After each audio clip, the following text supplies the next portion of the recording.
जय गुरुदेव दोस्तों। और एक बार फिर से मेरे चैनल सिद्ध सावर मंत्र में आपका हार्दिक स्वागत है। और आज का जो हमारा विषय रहेगा वो रहेगा कि क्या हम अप्सरा साधना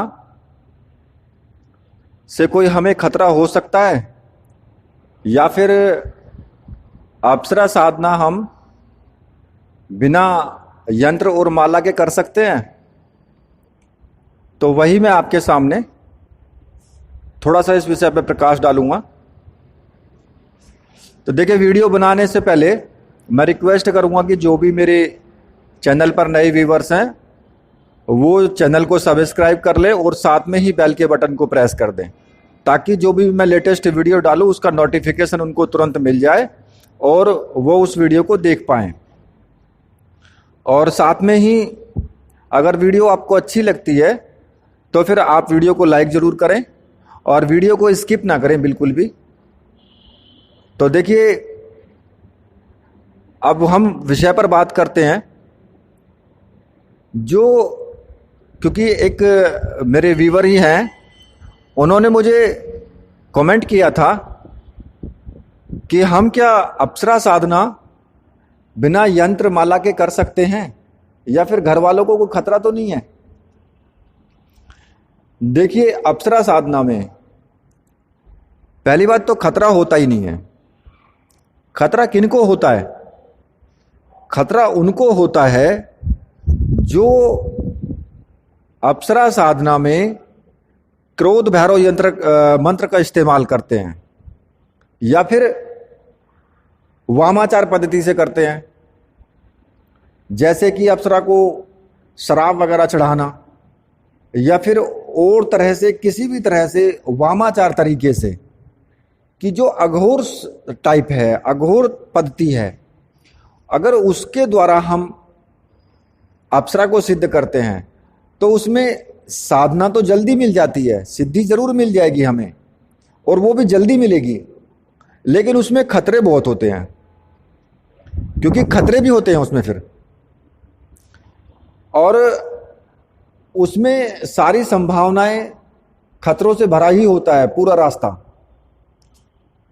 तो अगर देखिए, मैं बताऊं तुम्हें, कई व्यक्तियों ने मुझसे ये सवाल किया है कि मैं क्रोध भैरव मंत्र का इस्तेमाल करना चाहता हूं और मैंने 3 बार साधना कर ली है लेकिन मुझे अनुभव नहीं हुए हैं, तो मुझे अब क्रोध भैरव मंत्र का इस्तेमाल करना है।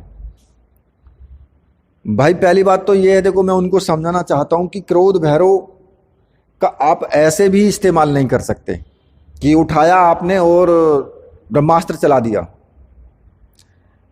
वो भी पहले आपको भैरव जी की कृपा चाहिए और वो अच्छा नहीं होता है करना। क्योंकि अगर आप किसी को जबरदस्ती आप उसको बुलाएंगे तो वो आपकी आ तो जाएगा आपके पास, लेकिन अपने दिल से नहीं आएगा, अपने मन से नहीं आएगा। और उस परिस्थिति में अगर आपसे कोई भी गलती होती है तो आपको उसका दंड मिलेगा, फिर भुगतान करना होगा। फिर अगर आपसे कोई छोटी मोटी भी गलती हो जाती है तो फिर आपसे वचन भी इसी तरह के होंगे। उनमें जो वचन आपसे लिए जाएंगे, जो अप्सरा आपसे वचन लेगी, वो भी उसी तरह के होंगे। उसमें भी कहीं ना कहीं आपको बंदिश में बांध दिया जाएगा, वो आपको बंदिश में बांध लेगी। तो पहली बात तो ये कि क्रोध भैरव मंत्र का जो इस्तेमाल है वो आपको नहीं करना चाहिए। हाँ, आप प्रेम से करो पूजा, प्रेम से उनको बुलाओ तो आएंगी, लेकिन पहली बात तो वासनात्मक जो भाव है उसको निकाल के साइड रख दो। आप ये मत सोचो कि अप्सरा आएगी तो मुझे उससे संभोग मिलेगा या फिर मुझे ऐसी ऐसी चीजें मिलेंगी। सोच करके माइंड में ना वो कहते हैं ना कि मुंगेरी लाल के सपने, हसीन सपने, वो देख करके बैठे होते हैं सब। तो भाई वो चीज निकाल दो बिल्कुल अपने माइंड से, ऐसा कुछ नहीं होता है। दूसरी बात, भगवान हमारे और देवियां सब हमारे जो हमारा आत्मिक मन है, जो आत्मा है और जो हमारा भाव है, सब उसी को चाहते हैं। हमारा भाव अच्छा होना चाहिए।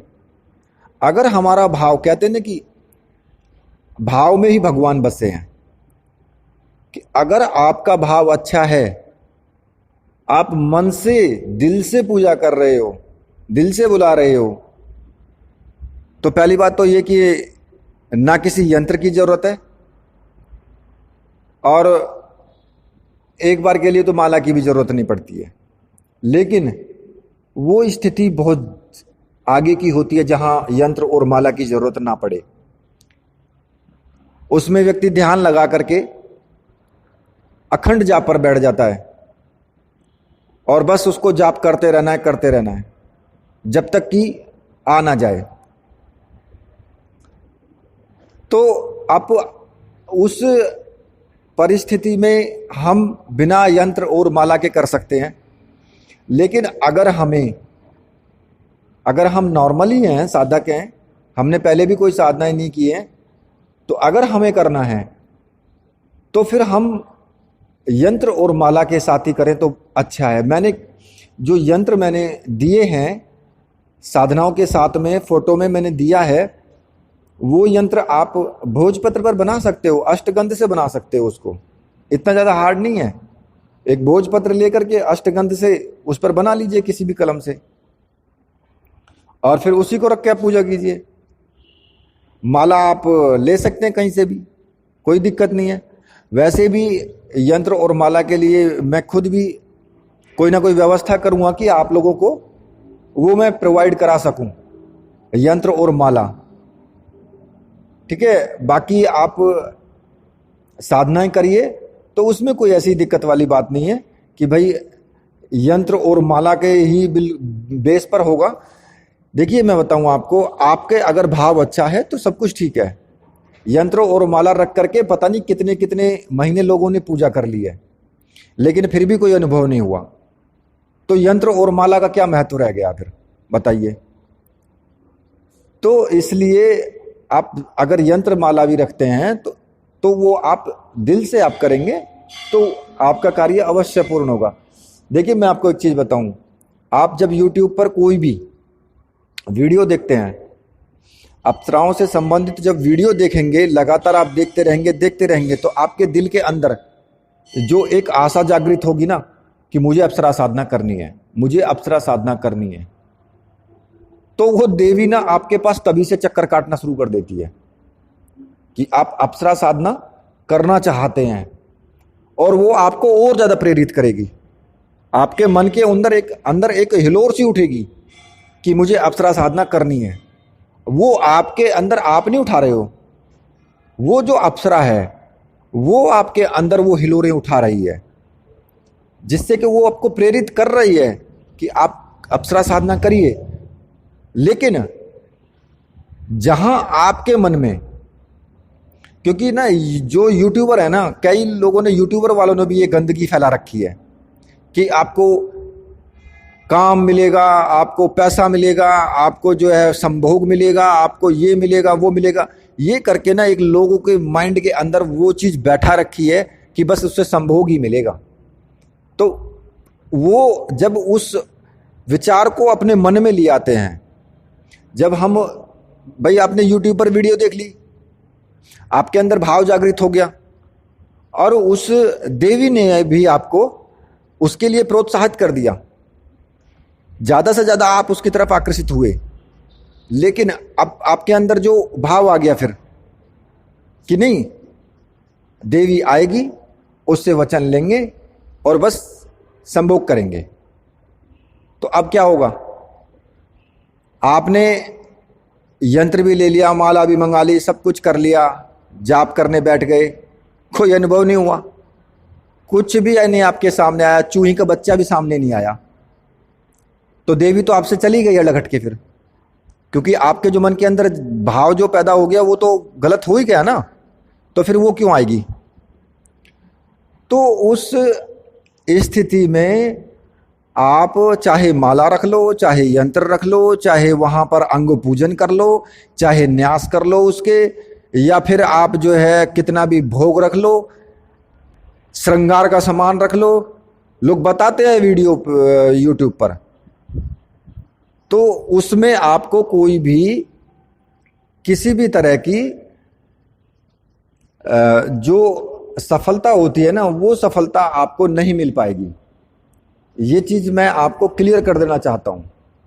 अब आप उस चीज को समझ लीजिए, समझ करके ही किसी भी कार्य को करना है, नहीं तो फिर आपको सफलता मिलने की नहीं है, बिल्कुल भी नहीं मिलेगी। तो मैंने ये चीज वो आपको समझा दी है कि जो कमेंट में मुझसे सवाल पूछा था। और देखिए, अगर किसी के पास में अप्सरा साधना का कोई अनुभव है तो वो मुझे बताए। मैं आपको डिस्क्रिप्शन में अपना व्हाट्सअप नंबर दे दूंगा, वहां मुझे व्हाट्सअप पर वो बता सकते हैं, अपने अनुभव मुझे बता सकते हैं। तो मैं उसमें आगे फिर आपको क्या करना है वो मैं आपको मार्गदर्शन में आपका कर दूंगा। तो उसके लिए भी मैं ये व्यवस्था कर रहा हूं। तो मैं आपको डिस्क्रिप्शन में व्हाट्सअप नंबर आपको दे दूंगा, और वहां से आप देख करके मुझे सीधा व्हाट्सअप कर सकते हो। कॉल नहीं करना है आपको, सिर्फ व्हाट्सअप करना है आपको, ठीक है। और अब इसी के साथ मैं वीडियो को यहीं पे समाप्त करता हूं। तो बोलिए मेरे साथ, बोलिए वीर बजरंगबली हनुमान जी महाराज की जय, बोलिए मेरे परमहंस गुरुदेव की